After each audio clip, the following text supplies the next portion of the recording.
Hello दोस्तों, nimble notes में आपका स्वागत है। आज हम विज्ञान एनसीईआरटी क्लास 8 की फर्स्ट चैप्टर फसल उत्पादन एवं प्रबंध के इम्पोर्टेंट टॉपिक को अच्छे से समझेंगे। तो चलिए इस चैप्टर के बारे में कुछ महत्वपूर्ण बातें जानते हैं। इस अध्याय में हम सबसे पहले देखेंगे कि सभी सजीवों को भोजन की आवश्यकता होती है। भोजन से प्राप्त ऊर्जा का उपयोग जीव विभिन्न जैविक प्रक्रमों के संपादन में करते हैं। फिर हम कृषि पद्धतियां के अंतर्गत जानेंगे कि फसल किसे कहते हैं एवं फसलें कितने प्रकार की होती हैं। साथ ही साथ हम यह भी देखेंगे कि फसल उगाने से पहले मिट्टी तैयार करना अच्छी फसल वृद्धि के लिए कितना आवश्यक है। अध्याय के अंत में हम कृषि औजार, बुआई, सिंचाई तथा कटाई जैसे महत्वपूर्ण बिंदुओं के बारे में भी विस्तार से जानेंगे। इस चैप्टर का पहला टॉपिक है कृषि पद्धतियां। तो चलिए हम लोग इसके बारे में जानते हैं। जब एक ही किस्म के पौधे किसी स्थान पर बड़े पैमाने पर उगाए जाते हैं तो इसे फसल कहते हैं। उदाहरण के लिए गेहूं की फसल का अर्थ है कि खेत में उगाए जाने वाले सभी पौधे गेहूं के हैं। फसलें कई प्रकार की होती है, जैसे कि अन्न, सब्जियां एवं फल। जिस मौसम में यह पौधे उगाए जाते हैं उसके आधार पर हम फसलों का वर्गीकरण कर सकते हैं।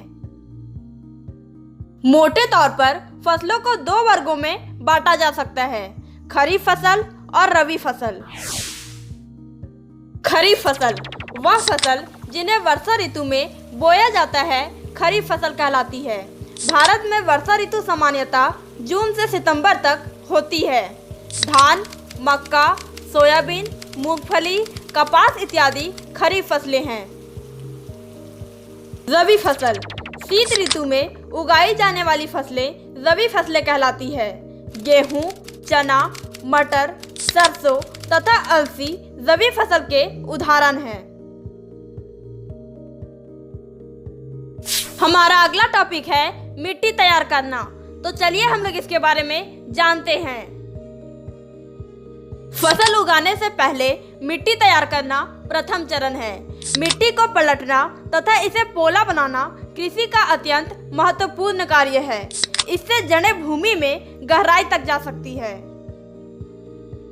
क्योंकि ऊपरी परत के कुछ सेंटीमीटर की मिट्टी ही पौधे की वृद्धि में सहायक है। इसे उलटने पलटने और पोला करने से पोषक पदार्थ ऊपर आ जाते हैं और पौधे इन पोषक पदार्थों का उपयोग कर सकते हैं। मिट्टी को उलटने पलटने एवं पोला करने की प्रक्रिया जुताई कहलाती है। इसे हल चलाकर करते हैं। यदि मिट्टी अत्यंत सूखी है तो जुताई से पहले इसे पानी देने की आवश्यकता भी पड़ सकती है। हमारा अगला टॉपिक है कृषि औजार। तो चलिए हम लोग इसके बारे में जानते हैं। अच्छी फसल के लिए बुआई से पहले मिट्टी को भुरभुरा करना आवश्यक है। यह कार्य अनेक औजारों से किया जाता है। हल, कुदाली एवं कल्टीवेटर इस कार्य में उपयोग किए जाने वाले प्रमुख औजार हैं।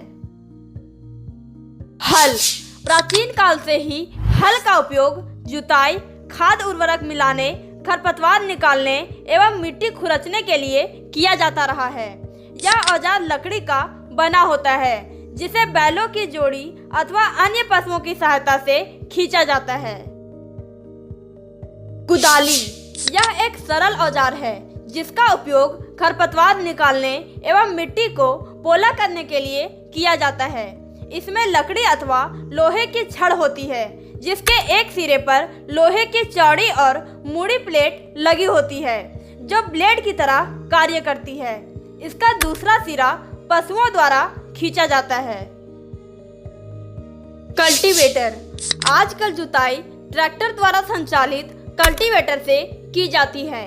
कल्टीवेटर के उपयोग से श्रम एवं समय दोनों की बचत होती है। हमारा अगला टॉपिक है बुआई। तो चलिए हम लोग इसके बारे में जानते हैं। बुआई फसल उत्पादन का सबसे महत्वपूर्ण चरण है। बोने से पहले अच्छी गुणवत्ता वाले साफ एवं स्वस्थ बीजों का चयन किया जाता है। किसान अधिक उपज देने वाले बीजों को प्राथमिकता देते हैं। पौधों को अत्यधिक घने होने से रोकने के लिए बीजों के बीच उचित दूरी होना अत्यंत महत्वपूर्ण है। पौधों को सूर्य का प्रकाश, पोषक एवं जल पर्याप्त मात्रा में प्राप्त होता है। अधिक घनेपन को रोकने के लिए कुछ पौधों को निकालकर हटा दिया जाता है। हमारा अगला टॉपिक है खाद एवं उर्वरक मिलाना। तो चलिए हम लोग इसके बारे में जानते हैं। वे पदार्थ जिन्हें मिट्टी में पोषक स्तर बनाए रखने के लिए मिलाया जाता है उन्हें खाद एवं उर्वरक कहते हैं।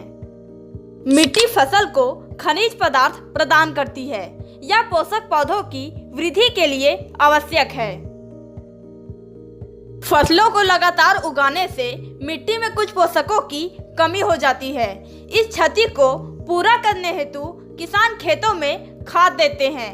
यह प्रक्रम खाद देना कहलाता है। इसके उपयोग से किसानों को गेहूं, धान तथा मक्का जैसी फसलों की अच्छी उपज प्राप्त करने में सहायता मिलती है। परंतु उर्वरकों के अत्यधिक उपयोग से मिट्टी की उर्वरता में कमी आई है। यह जल प्रदूषण का भी स्रोत बन गए हैं। हमारा अगला टॉपिक है सिंचाई। तो चलिए हम लोग इसके बारे में जानते हैं।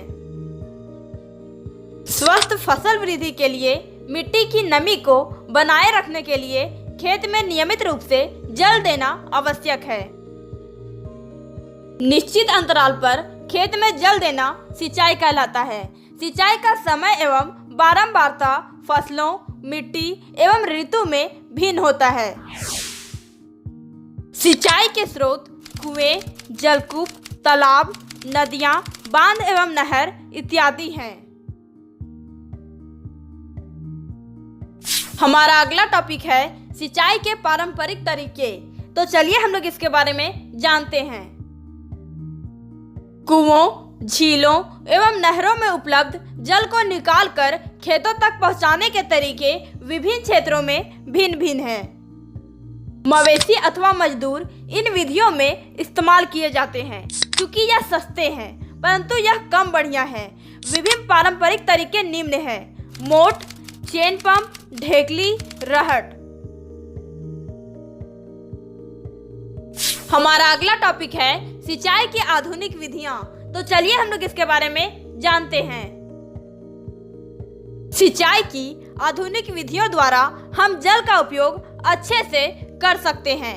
मुख्य विधियां निम्न हैं। छिड़काव तंत्र। इस विधि का उपयोग असमतल भूमि के लिए किया जाता है जहां पर जल कम मात्रा में उपलब्ध है।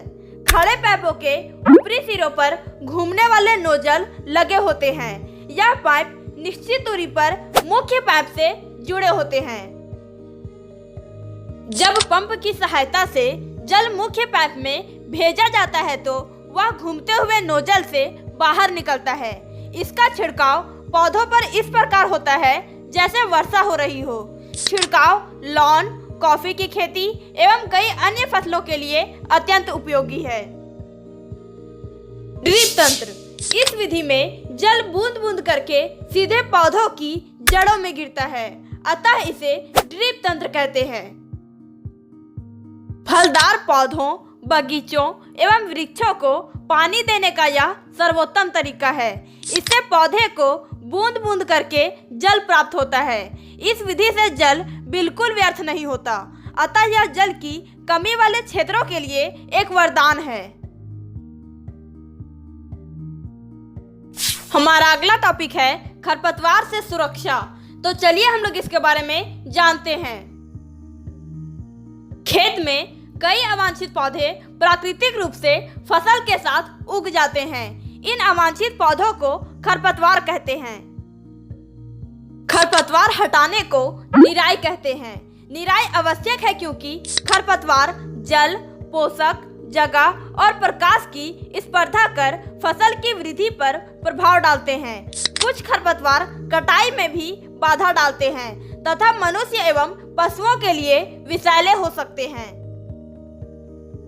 खरपतवार को हटाने एवं उनकी वृद्धि को नियंत्रित करने के लिए किसान विभिन्न तरीके अपनाता है। फसल उगाने से पहले खेत जोतने से खरपतवार उखाड़ने एवं हटाने में सहायता मिलती है। इससे खरपतवार पौधे सूखकर मर जाते हैं और मिट्टी में मिल जाते हैं। हमारा अगला टॉपिक है कटाई। तो चलिए हम लोग इसके बारे में जानते हैं। फसल की कटाई एक महत्वपूर्ण कार्य है। फसल पक जाने के बाद उसे काटना कटाई कहलाता है। कटाई के दौरान या तो पौधों को खींचकर उखाड़ लेते हैं अथवा उसे धरातल के पास से काट लेते हैं। एक अनाज फसल को पकने में लगभग 3 से 4 महीने का समय लगता है। हमारा अगला टॉपिक है भंडारण। तो चलिए हम लोग इसके बारे में जानते हैं। उत्पाद का भंडारण एक महत्वपूर्ण कार्य है।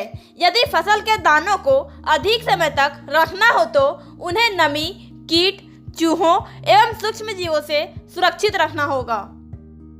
ताजा फसल में नमी की मात्रा अधिक होती है। यदि फसल के दानों को सुखाए बिना भंडारित किया गया तो उनके खराब होने अथवा जीवों द्वारा आक्रमण से वे अंकुरन के लिए अनुपयोगी हो जाते हैं। अतः भंडारण से पहले दानों को धूप में सुखाना आवश्यक है, जिससे उनकी नमी में कमी आ जाए। इससे उनकी कीट पीड़ा को जीवाणु एवं कवक से सुरक्षा हो जाती है। ओके दोस्तों, इस चैप्टर के इम्पोर्टेंट टॉपिक को आप एक बार फिर से देख लें ताकि आपको पता चले कि आपने इस चैप्टर में कौन कौन से टॉपिक को समझा है।